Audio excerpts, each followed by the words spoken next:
Oggi proverò a spiegarti in modo semplice una delle organizzazioni internazionali più complesse, la NATO. Si tratta di un'organizzazione internazionale politica e militare che mira alla cooperazione e alla difesa degli Stati membri. In sostanza, i Paesi membri collaborano per risolvere pacificamente le crisi internazionali e, se la diplomazia dovesse fallire, intervengono con il contributo di soldati e risorse. La NATO ha sede a Bruxelles e ha 3 obiettivi fondamentali: scoraggiare eventuali minacce belliche con la diplomazia o tramite irrogazioni di sanzioni, gestire le crisi internazionali e garantire la sicurezza comune tra le nazioni. È stata fondata da 12 paesi: Stati Uniti, Francia, Italia, Regno Unito, Belgio, Danimarca, Paesi Bassi, Canada, Portogallo, Islanda, Lussemburgo e Norvegia. Vediamo adesso brevemente le ragioni che hanno portato questi paesi a siglare un simile accordo. All'indomani della Seconda Guerra Mondiale il mondo si trova diviso in 2 blocchi: da un lato quello occidentale guidato dagli Stati Uniti, dall'altro quello orientale guidato dall'Unione Sovietica. I rapporti tra Stati Uniti e Unione Sovietica si fanno sempre più tesi. Il 4 aprile del 1949 le principali nazioni occidentali europee, gli Stati Uniti e il Canada, firmano a Washington il Trattato del Nord Atlantico, conosciuto anche come Patto Atlantico, dando vita ad un'alleanza politica e militare che nasce dall'esigenza di creare un fronte compatto contro eventuali aggressioni di nemici stranieri.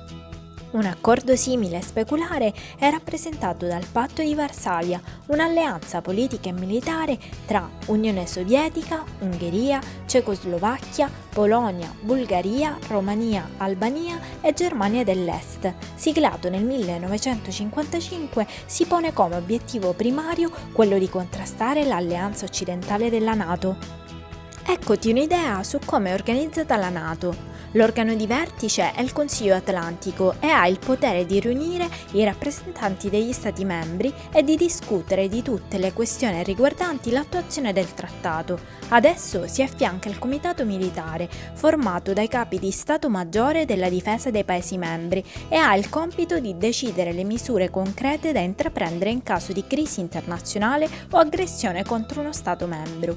Tutte le decisioni della NATO devono essere prese all'unanimità. L'organizzazione nel tempo ha ammesso l'ingresso di numerosi stati. Ad oggi la NATO è composta da 30 Paesi membri, alcuni dei quali avevano preso parte al Patto di Varsavia. Per aderire alla NATO è prevista una rigida procedura di adesione. In particolare, lo Stato candidato deve soddisfare severi requisiti, come dimostrare di possedere un sistema democratico, garantire un equo trattamento delle minoranze, impegnarsi alla risoluzione pacifica delle controversie e voler cooperare militarmente alle operazioni della NATO. La decisione riguardo l'ammissione di uno Stato viene presa all'unanimità ed ogni Paese membro ha diritto di veto.